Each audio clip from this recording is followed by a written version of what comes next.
I was born in Decatur, Illinois, and lived there until I was probably 6 or 7, and then moved to Northern Virginia, where I basically grew up, and went to Woodson High School in Fairfax, Virginia. Obviously played soccer throughout my 4 years and also wrestled as a freshman. I went to the College of William & Mary and have been here ever since graduation. And as far as coaches who potentially influenced me along the way, obviously, besides Al Albert, who was my mentor here at William & Mary, my college coach, I had a terrific club coach named Pete Johnson who I played for probably about 4 or 5 years, and was fortunate enough with Pete to win a national championship at the youth level. And you know, he taught me a lot, certainly about the tactics of the game and how to think through the game as a player as opposed to just going out and playing. When I was growing up, there was always that element of leadership about my personality in the way that I played, and I was never afraid to say things to teammates. I was always willing to take some responsibility for organization and that kind of thing. And I think along the way, I always thought that I would be a coach at some point or at some level. And I mentioned, you know, playing for a guy called Pete Johnson, who I have a great deal of respect for and learned a lot from, and I always sort of thought that my coaching career would mirror Pete's, and that I would have a full-time profession outside of soccer and coach soccer on the side at a club level, most likely, you know, be an afternoon and weekend or an evening and weekend type of job. And about halfway through my college experience, after seeing Al Albert work, I realized that you could make a career out of coaching soccer, and that was when I made the choice to want to coach. And as far as you know, becoming the coach at William & Mary, timing in life is critical, just as critical as what you know and who you know sometimes. And I was fortunate enough that I became an assistant here and worked under Al for a number of years, and was here at a time when Al was considering retiring, and so it became clear that this could potentially be my best option for breaking into college coaching as a head coach.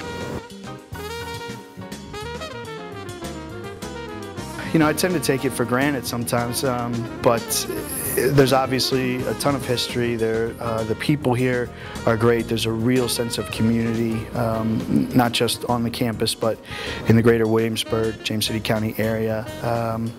You know, growing up in Northern Virginia in the suburbs of DC, where it's a little bit of a faster pace, I've certainly learned to appreciate a little bit of a slower pace. Again, that community feel, you know, it's certainly a beautiful place. You can get to the beach in an hour, and you know, get to Richmond or DC in a couple of hours. So it's just a great place to live.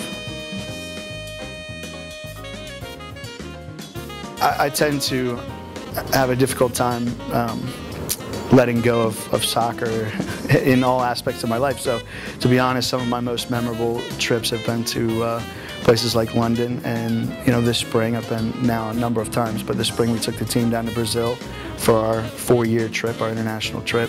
And so places like London, like England, like Brazil, that have rich soccer cultures are certainly places that I connect with and enjoy.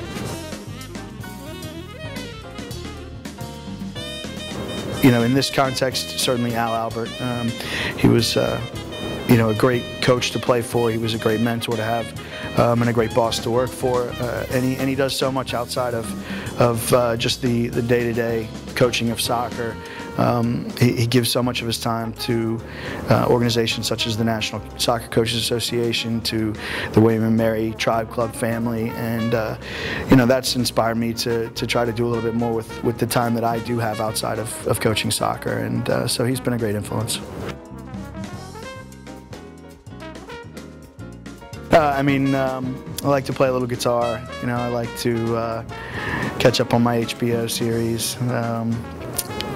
Try to take advantage of some of the hot spots here in Williamsburg. Get out of town and, you know, head to places like Virginia Beach or the Outer Banks when I can.